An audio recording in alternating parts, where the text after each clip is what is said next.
Little Red Riding Hood.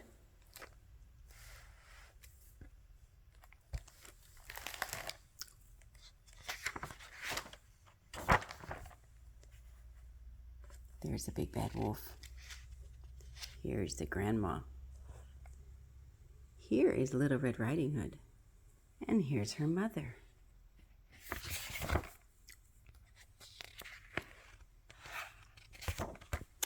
Once upon a time, there was a little girl who was loved by everyone.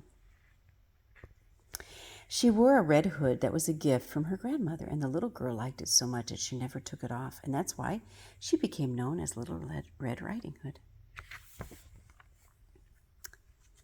One day, Little Red Riding Hood's mother said to her, "Would you take this cake to your grandmother? She is sick in bed, and this food will make her feel better.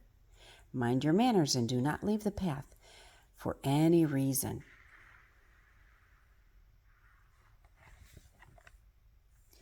Little Red Riding Hood took the basket and set off. As she was walking through the woods, she met a large wolf. "Good morning," said the wolf. "Where are you going so early in the morning?" "To Grandmother's house," said Little Red Riding Hood. "She's sick in bed, and my mother says the cake in this basket will make her feel better." "Oh," said the wolf, "and where does your grandmother live?" "She lives in a house under the three big oak trees," said Little Red Riding Hood. "I know just where that is," said the wolf. The wolf walked along with Little Red Riding Hood for a while, and then he said, "Why don't you stop and pick some flowers?" "I'll pick a bouquet for my grandmother," said Little Red Riding Hood. So she left the path to pick some flowers, while the wolf said goodbye and ran straight to her grandmother's house. He knocked at the door. Tap, tap, tap. "Who's there?" came an old crackly voice. "Little Red Riding Hood," said the wolf, in a voice as sweet as honey. "Come right in," said the grandmother. "I'm sick in bed." The wolf opened the door and saw the grandmother lying against a big pillow. Before she could even think, the wolf jumped on her bed and gobbled her up. Then he put on her bed caps and pulled the covers up around his neck. And soon along came Little Red Riding Hood. She knocked on the door. Tap, tap, tap. "Who's there?" asked the wicked wolf in the old woman's voice.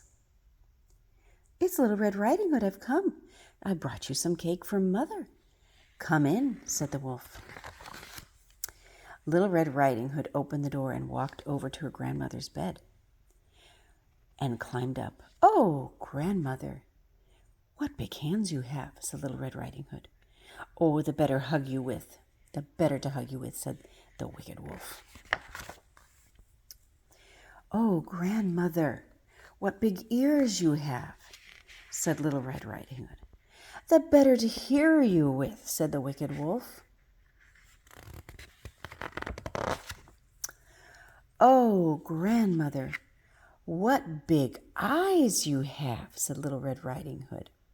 "The better to see you with," said the wicked wolf.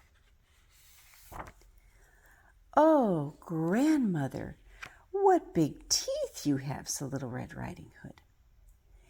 "The better to eat you with," said the wicked wolf. And with that, he leaped out of bed and swallowed Little Red Riding Hood up in one big gulp. And then he climbed back under the covers and fell fast asleep. And soon he was snoring. After a while, 2 hunters passed by the house. "How that old lady snores," said one. "Let's see if she's all right." They pushed open the door and saw the wolf lying in the grandmother's bed. "A great big wolf," shouted the hunters, and the wolf woke up and jumped to the floor. The hunters lifted their guns to shoot him, but then they noticed the wolf's fat stomach. "I bet that wicked old wolf ate the old woman," they yelled. "Let's open up his stomach and see." They chased the wolf outdoors, took one of their hunting knives, and cut open his stomach. Out jumped Little Red Riding Hood and her grandmother. "It was dark in there," cried Little Red Riding Hood. "I was so frightened."